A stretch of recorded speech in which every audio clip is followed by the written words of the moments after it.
चित्रगुप्त नगर में जो शंभू हॉस्टल में जो घटना घटित हुई थी, इसके संबंध में अपडेट कर देना चाहेंगे आप लोगों को।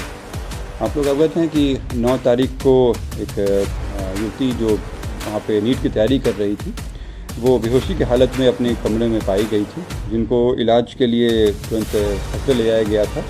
उनके परिजनों को इन्फॉर्म किया गया था और उसके बाद 6 से 10 तक यह युवती जो है इलाजरत रही। स्थिति की गंभीरता को देखते हुए उनको मेदांता ले जाया गया था, जहाँ पे दुर्भाग्यवश उनकी मृत्यु हो गई। मृत्यु के पश्चात जो पुलिस का अनुसंधान वगैरह था वो पूर्व से चल रहा था, कांड भी दर्ज कराया गया था।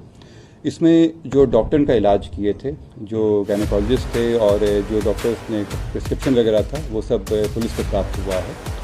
इसमें जो अभी तक का हम लोग को आया है, जो डॉक्टर का रिपोर्ट है, जो डॉक्टर के द्वारा स्टेटमेंट दिया गया है, इसमें किसी भी तरह का सेक्सुअल एब्यूज़ की बात नहीं आई है अभी तक।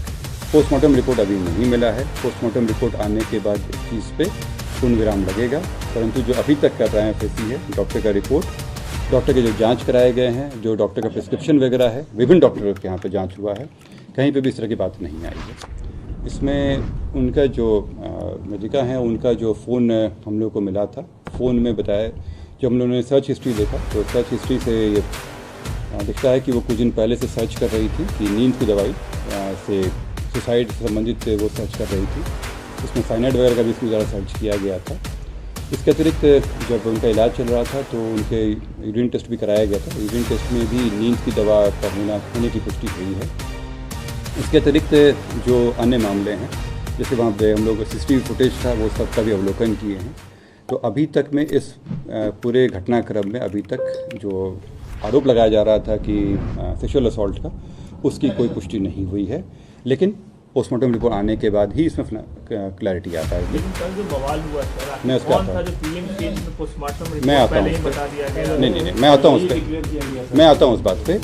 पहली बात है कि मैं आप लोगों के द्वारा अपील कर रहा हूँ कि अफवाहों पे नहीं जाए। किसी के द्वारा डिक्लेयर नहीं किया गया था। ये एक साजिश के तहत ये जो कल की घटना हुई थी कारगिल चौक पे, वो उकसाया गया लोगों को गलत इन्फॉर्मेशन दिया गया और इसमें जो पोस्टमार्टम करने वाले डॉक्टर की टीम थी, उनसे भी पुलिस संपर्क में थी। इस तरह का कोई स्टेटमेंट किसी के द्वारा नहीं दिया गया था।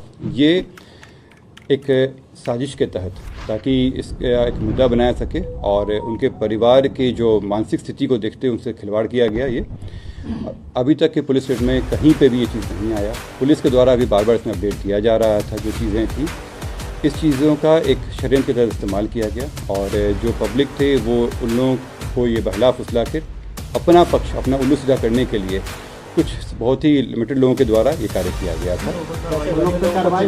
मैं आ रहा हूँ आपको इस चीज़ से। मैं आप लोगों को पहले ही बता दे रहा हूँ कि इस पूरे मामले में कई लोग हैं, डॉक्टर इलाज किए हैं, वो हैं, फुटेज हैं, हॉस्टल की लड़कियां हैं, वहाँ पे पुलिस का अपना एंगल का चल रहा है जांच का। ये सारे चीज़ें पहलू हैं। इन सबों में जो अब तक अपडेट आया था वो आप लोग को बताया गया था। इसमें कहीं इस तरह की बातें नहीं आई, परंतु चीज़ों का जो होता है वो मुद्दा बनाने का, वो एक फेक न्यूज़ जिसको कहते हैं, वो बनाने की कोशिश की गई है इसमें, ताकि जो कुछ वेस्टेड इंटरेस्ट हैं, वो इसमें कुछ राजनीति के भी लोग हैं, उन लोगों ने जो सीधे साधे लोग हैं उनको बहलाया फुसलाया और इस चीज़ का बात तक बनाने की कोशिश की गई। मैं आपसे भी अपील करता हूँ कि जो इसमें वैज्ञानिक अनुसंधान होगा उसी हिसाब से कार्रवाई की जाएगी। बिना सबूत के किसी को भी आरोपित कर देना या किसी पर भी सज़ा दिला देना, ये हमारे कॉन्स्टिट्यूशन में नहीं दिया हुआ है। ये हम लोग के अलाउड नहीं है। अगर सबूत आएगा तो मैं आपको विश्वास दिला रहा हूँ, पुलिस इसमें कार्रवाई करते हुए उनको हम लोग सज़ा भी दिलाएंगे।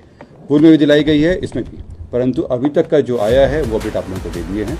कल की जो घटना हुई है उसमें हम लोग कांड दर्ज किए हैं और उसमें जो साजिश करता है उन लोगों पे भी कार्रवाई की है। कितने लोगों पर एफआईआर दर्ज हुआ है? इसमें वहाँ पे जो फुटेज वगैरह लिया गया है, कुछ लोगों का नेम्ड किया गया है और कुछ काफ़ी लोग अननेम्ड है, क्योंकि फुटेज वगैरह उसमें मिला है, इनकी पहचान करके कार्रवाई की जा रही है।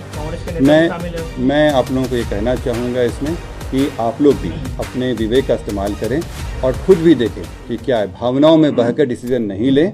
भावनाओं में लिया गया डिसीजन सामाजिक रूप से भी, पारिवारिक रूप से भी और व्यक्तिगत रूप से भी नुकसानदायक होता है।